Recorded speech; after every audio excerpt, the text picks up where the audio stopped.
Hi ಸ್ನೇಹಿತರೆ, ನಮಸ್ಕಾರ ಎಲ್ಲರಿಗೂ ಹೊಸ ವರ್ಷದ ಹಾರ್ದಿಕ ಶುಭಾಶಯಗಳು. ಸೊ ದೃಶ್ಯಗಳು ನೋಡ್ತಾ ಇರೋದು ನೀವೇನಂತಂದರೆ ಚಿಕ್ಕಬಳ್ಳಾಪುರ ಜಿಲ್ಲೆಯ ಶಿಡ್ಲಘಟ್ಟ ತಾಲೂಕಿನಲ್ಲಿ ಸಾಕಾಣಿಕೆ ಮಾಡಿದ್ದಾರೆ. ಅವ್ರದ್ದೇ ಆದ ಫಾರ್ಮ್ ಹೌಸ್ ಮಾಡ್ಕೊಂಡು ಏನಂತಂದರೆ ತೋಟದ ಮನೆಯಲ್ಲಿ ಸಾಕಾಣಿಕೆ ಮಾಡಿದ್ದಾರೆ. ಭಾಳ ಜನ ಎಲ್ಲ ನನಗೆ ಕಮೆಂಟ್ಸ್ ಮಾಡ್ತಾಯಿದ್ರು, ಸರ್ ನಮಗೆ ಪ್ಯೂರ್ ಡಾರ್ಪರ್ ಬಗ್ಗೆಯಲ್ಲಿ ಸರ್ ಯಾರಾದರೂ ಕೊಡೋರಿದ್ದರೆ ವೀಡಿಯೋ ಮಾಡಿ ತಿಳಿಸಿ ಅಂತ ಕೇಳ್ತಾಯಿದ್ರು. ಡಾರ್ಪರಲ್ಲಿ ಎರಡು ಟೈಪ್ ಬರುತ್ತೆ. ಪ್ಯೂರ್ ಅಂತಂದರೆ ವೈಟ್ ಹೆಡ್ ಆಮೇಲೆ ಬ್ಲ್ಯಾಕ್ ಹೆಡ್. ಇವು ಬ್ಲ್ಯಾಕ್ ಹೆಡ್ ಇದ್ದಾವೆ, ಅಂದರೆ ಬ್ಲ್ಯಾಕ್ ಹೆಡ್ ಡಾರ್ಪರ್ ಲೈನ್ ಇದ್ದಾವೆ. ಸೊ ಇದರಲ್ಲಿ ಎರಡು ಕೊಡ್ತಾ ಇದ್ದಾರೆ. ಒಂದು ಬಂದ್ಬಿಟ್ಟು ಏನಂತಂದರೆ ಫೀಮೇಲ್ ಇದೆ, ಅಂದರೆ ಫೀಮೇಲು ಪ್ರೆಗ್ನೆನ್ಸಿ ಇದೆ.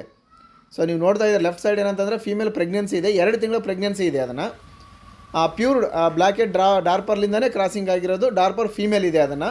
ಸೊ ಅದನ್ನು ಕೊಡ್ತಾ ಇದ್ದಾರೆ, ಅಂದರೆ 2 ತಿಂಗಳ ಪ್ರೆಗ್ನೆನ್ಸಿ ಇದೆ, ಪ್ರೆಗ್ನೆನ್ಸಿ ಇರೋದೇ ಕೊಡ್ತಾ ಇದ್ದಾರೆ. ಆಮೇಲೆ ಮಿಡ್ಲಲ್ಲಿ ಇರೋದು ಏನಂತಂದರೆ ಆ ಪ್ರೆಗ್ನೆನ್ಸಿ ಇರೋದ್ರಿಂದ ಬಂದಿರೋದಂಥ ಮರಿ ಇದೆ, ಅಂದರೆ 4 ತಿಂಗಳ ಮರಿ ಇದೆ, ಅದನ್ನು ಫೀಮೇಲ್ ಇದೆ. ಸೊ ಅದನ್ನು ಕೊಡ್ತಾ ಇದ್ದಾರೆ. ನಿಮ್ಗೆ ಗೊತ್ತಿದೆ ಡಾರ್ಪರ್ ಅಂದರೆ ಯಾವ ಥರ ರೇಟ್ ಇದೆ, ಏನು ಗುಣಮಟ್ಟ ಇದೆ, ಏನು ಕ್ವಾಲಿಟಿ ಇದೆ. ಸೊ ಹಂಗಾಗಿ ಏನಂತಂದರೆ ವಿದೇಶಿ ತಳಿಗಳು, ಸೊ ಅದ್ರದ್ದಾದ ವಿಶೇಷತೆ ಇದೆ. ಸೊ ಪ್ರತಿ ತಿಂಗಳ ಏನಂತಂದರೆ 8ರಿಂದ 10 kg ಆರಾಮಾಗಿ ವೇಟ್ ಗೇನ್ ಬರುತ್ತೆ. ಅತ್ಯಂತ ಬೇಗ ವೇಟ್ ಗೇನ್ ಬರುವಂಥ ತಳಿ ಡಾರ್ಪರ್. ಅದನ್ನು ನಿಮ್ಮಲ್ಲಿ ಇರುವಂಥ ಲೋಕಲ್ ಕುರಿಗಳಿಗೆ ಏನಂತಂದರೆ ನೀವು ಆರಾಮಾಗಿ ಕ್ರಾಸಿಂಗ್ ಮಾಡಿಸ್ಬೋದು. ಅಂದರೆ ರಾಂಬ್ಲಟ್ ಆಗಿರ್ಬೋದು, ಇನ್ನತ್ರ ತಳಿಗಳು ನಿಮ್ಮ ಹತ್ರ ಏನು ಸಾಕಾಣಿಕೆ ಮಾಡಿರ್ತಾರಲ್ಲ. ಸೊ ಯಾರಿಗೆ ಬೇಕಾಗಿತ್ತು ಅಂತಂದರೆ ಸ್ಕ್ರೀನ್ ಮೇಲೆ ನಂಬರ್ ಕೊಟ್ಟಿದ್ದೀನಿ.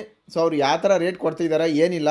ಕರ್ನಾಟಕದಲ್ಲಿ ನೀವು ಯಾವುದೇ ಜಿಲ್ಲೆಯಲ್ಲಿ ಇದ್ರೂ ಏನಂತಂದರೆ ಆರಾಮಾಗಿ ಬಂದ್ಗೆ ಪರ್ಚೇಸ್ ಮಾಡ್ಬೋದು ಅವ್ರ ಹತ್ರ. ಇದು ಅಲ್ಲದೆ ಏನಂತಂದರೆ ಅವ್ರ ಹತ್ರ ರಾಂಬುಲೆಟ್ ತಳಿಗಳಿದ್ದಾವೆ.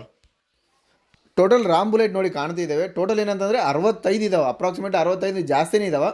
ಎಲ್ಲನೂ ಏನಂತಂದರೆ ಪ್ಯೂರ್ ಡಾರ್ಪರ್ ಬ್ಲ್ಯಾಕ್ ಹೆಡ್ ಇರ್ತಾವಲ್ಲ, ಬ್ಲ್ಯಾಕ್ ಹೆಡ್ ಇರುವಂಥ ಡಾರ್ಪರ್ ಲೈನಿಂದ ಏನಂತಂದರೆ ಕ್ರಾಸಿಂಗ್ ಆದಿದ್ದಾವೆ. ಎಲ್ಲನೂ ಪ್ರೆಗ್ನೆನ್ಸಿ ಇದ್ದಾವೆ. ಸೊ ಅಂದರೆ F1 ರಿಸಲ್ಟ್ ಬರುತ್ತೆ ಅಂತ ಅಂದ್ಕೊಳ್ಳಿ ನೀವು. ಪ್ಯೂರ್ ಡಾರ್ಪರ್ಲಿಂದ ಅಂದರೆ ಬ್ಲ್ಯಾಕ್ ಹೆಡ್ ಡಾರ್ಪರ್ಲಿಂದ ಏನಂತಂದರೆ ಕ್ರಾಸಿಂಗ್ ಆದವು, ಅಂದರೆ ರಾಂಬುಲೆಟ್ಗೆ ಕ್ರಾಸಿಂಗ್ ಮಾಡಿಸಿದ್ದಾರೆ. ಅಪ್ರಾಕ್ಸಿಮೇಟ್ಲಿ 60ರಿಂದ 65 ಇದ್ದಾವೆ, ಎಲ್ಲನೂ ಪ್ರೆಗ್ನೆನ್ಸಿ ಇದ್ದಾವೆ. ಸೊ ಅದನ್ನು ಬೇಕಾದ್ರೆ ನಿಮಗೆ ಕೊಡ್ತಾರೆ. ಆ ಒಂದು ಬೆಸ್ಟ್ ಪ್ರೈಸಲ್ಲಿ ಅನ್ಕೊತೀನಿ ರೈತರಿಗೆ. 25,000ರಿಂದ ಅಂದರೆ ಸ್ಟಾರ್ಟಿಂಗ್ ರಾಂಬುಲೆಟ್ ಏನಂತಂದರೆ ಪ್ರೆಗ್ನೆನ್ಸಿ ಇರುವಂಥ ಏನಂತಂದರೆ ಫೀಮೇಲ್ಗಳು 25,000ರಿಂದ ಸ್ಟಾರ್ಟಿಂಗ್ ಇದ್ದಾವೆ. ಒಂದು ಬೆಸ್ಟ್ ಪ್ರೈಸ್ ಮಾಡಿ ಕೊಡ್ತೀನಿ ಸರ್ ಅವ್ರಿಗೆ. ಬಲ್ಕಾಗಿ ತೊಗೊಂಡ್ರೆ ಇನ್ನೂ ಕಡಿಮೆಯಲ್ಲಿ ಕೊಡ್ತಾ ಅಂತ ಹೇಳಿದ್ದಾರೆ ಅವರು. ಅಪ್ರಾಕ್ಸಿಮೇಟ್ಲಿ 10, 15, 20 ತೊಗೊಂಡ್ರೂ ಕೊಡ್ತಾ ಅಂತ ಹೇಳಿದ್ದಾರೆ. ಆಮೇಲೆ ಒಂದು ಬೇಕಾಯ್ತು ಅಂದ್ರೂ ಫಾರ್ಮ್ ಹೌಸ್ಗೆ ಬಂದು ತೊಗೊಂಡೋಗ್ಬೋದು ಅಂತ ಹೇಳಿದ್ದಾರೆ ಅವರು. ಸೊ ನಿಮ್ಗೆ ಏನೇ ಡೌಟ್ಸ್ ಇತ್ತು ಅಂತಂದರೆ ಯಾವುದೇ ಟ್ರೇಡಿಂಗ್ ಥರ ಆ ಥರ ಇಲ್ಲ, ಎಲ್ಲನೂ ಫಾರ್ಮ್ ಹೌಸಲ್ಲಿ ಸಾಕಾಣಿಕೆ ಮಾಡಿದವು ಇದಾವೆ ಅಂತಂದರೆ. ಸೊ ನಿಮ್ಗೆ ಏನೇ ಡೌಟ್ಸ್ ಇತ್ತು ಅಂತಂದರೆ ಫಾರ್ಮ್ ಹೌಸಿಗೆ ಬಂದು ನೋಡಿ ಮಾಡಿ ಪರಿಶೀಲನೆ ಮಾಡಿ ತೊಗೋಬೋದು. ಸೊ ಹೊಸ ವರ್ಷಕ್ಕೆ ಏನಾದರೂ ಡಿಫ್ರೆಂಟಾಗಿ ಸ್ಟಾರ್ಟ್ ಮಾಡಬೇಕು, ಒಂದು ಏನಾದರೂ ಹೋಪ್ ಇಟ್ಕೊಂಡು ಕನಸು ಇಟ್ಕೊಂಡು, ಸೊ ಬೇರೆ ಬೇರೆ ತಳಿಗಳು ಬರೀ ನಮ್ಮ ನಾಟಿ ಆ ಕೆಂಗೂರಿ ಅನ್ನೋದಕ್ಕಿಂತ ರಾಂಬುಲೆಟ್ ಆಗಿರ್ಬೋದು, ಡಾರ್ಪರ್ ಆಗಿರ್ಬೋದು. ಸೊ ಈ ಥರ ವಿಶೇಷವಾದ ತಳಿಗಳು, ಅಂದರೆ ಬೇಗ ಬೆಳವಣಿಗೆ ಬರುವಂಥ ತಳಿ, ಈ ಥರ ತಳಿಗಳು ಸಾಕಾಣಿಕೆ ಮಾಡ್ಬೇಕಂಬೋದು ಭಾಳ ಜನಕ್ಕೆ ಇರುತ್ತೆ. ಸೊ ಹಂಗಾಗಿ ಏನಂತಂದರೆ ನಿಮ್ಮ ಡಾರ್ಪರ್ ಬೇಕಂತಂದರೆ ಒಂದು ಫೀಮೇಲ್ ಇದೆ, ಇನ್ನೊಂದು ಫೀಮೇಲ್ ಮರಿ ಇದೆ. ಅಂದರೆ ಫೀಮೇಲ್ ಏನಂತಂದರೆ 2 ತಿಂಗಳ ಪ್ರೆಗ್ನೆನ್ಸಿ ಇದೆ, ಅದ್ರ ಜೊತೆ ಮರಿ ಇದೆ. ಸೊ ಅದು ಬೇಕಾದ್ರೆ ತೊಗೊಳ್ಬೋದು. ಸೊ ಅದ್ರ ಜೊತೆ ಏನಂತಂದರೆ ಪ್ಯೂರ್ ಡಾರ್ಪರ್ಲಿಂದ ಏನಂತಂದರೆ ಕ್ರಾಸಿಂಗ್ ಆಗಿರುವಂಥ ರಾಂಬುಲೆಟ್ ಫೀಮೇಲ್ಗಳು ಎಲ್ಲನೂ ಪ್ರೆಗ್ನೆನ್ಸಿ ಇದ್ದಾವೆ, ನೋಡಿ ಕಾಣ್ತಿದೆ ಸ್ಕ್ರೀನ್ ಮೇಲೆ. ಸೊ ಇವು ಬೇಕಾದರೆ ಏನಂತಂದರೆ ನೀವು ಖರೀದಿಸ್ಬೋದು. 1 ಬೇಕಾದ್ರೆ ಕೊಡ್ತಾರೆ, 5 ಬೇಕಾದ್ರೆ ಕೊಡ್ತಾರೆ, 10 ಬೇಕಾದ್ರೆ ಕೊಡ್ತಾರೆ. 25ರಿಂದ ಅಂದರೆ 25,000ರಿಂದ ಸ್ಟಾರ್ಟಿಂಗ್ ಇದ್ದಾವೆ. ಅವ್ರ ಜೊತೆ ಮಾತಾಡ್ಕೊಳ್ಳಿ ಸರ್, ನಾವು ಜಾಸ್ತಿ ಕ್ವಾಂಟಿಟಿ ತೊಗೊಂಡ್ವಿ ಅಂತಂದರೆ 5-10 ರೂಪಾಯಿ ಎಲ್ಲ ಕಡಿಮೆ ಮಾಡ್ತಾರೆ. ಸೊ ಹಂಗಾಗಿ ಬೆಸ್ಟ್ ಅನ್ಕೊತೀನಿ ನಾನು. ವಿದೇಶಿ ತಳಿಗಳು ಏನಂತಂದರೆ ಬೇಗ ಬೆಳವಣಿಗೆ ಬರುವಂಥ ತಳಿಗಳು. ನಿಮ್ಮ ಲೋಕಲ್ ತಳಿ ಮೇಕೆಗಳಿಗೆ ಏನಂತಂದರೆ ಕ್ರಾಸಿಂಗ್ ಮಾಡಿಸಿದ್ರೆ ಅಂದರೆ ಬೆಸ್ಟ್ ಅಂತ ಅನ್ಕೊತೀನಿ ನಾನು. ಸೊ ಇವ್ರು ಏನಂತಂದರೆ ಈಗಾಗಲೇ ಡಾರ್ಪರ್ಲಿಂದ ಬ್ಲ್ಯಾಕ್ ಹೆಡ್ ಡಾರ್ಪರ್ಲಿಂದ ಕ್ರಾಸಿಂಗ್ ಮಾಡಿಸಿರೋದ್ರಿಂದ ಸೊ ಮ್ಯಾಕ್ಸಿಮಮ್ಗೆ F1 ರಿಸಲ್ಟು ಚೆನ್ನಾಗಿ ಬರುತ್ತೆ ಅಂತ ಅನ್ಕೊತೀನಿ ನಾನು. ಸೊ ಯಾರೇ ಬೇಕಾಗಿತ್ತು ಅಂದರೆ ಸ್ಕ್ರೀನ್ ಮೇಲೆ ನಂಬರ್ ಕೊಟ್ಟಿದ್ದೀನಿ. ಏನೋ ಡೌಟ್ಸ್ ಇತ್ತು ಅಂದರೆ ಅವ್ರ ಜೊತೆ ಮಾತಾಡ್ಕೊಳ್ಳಿ, ಯಾವ ಥರ ಇದೆ ಯಾವ ಥರ ಇಲ್ಲ.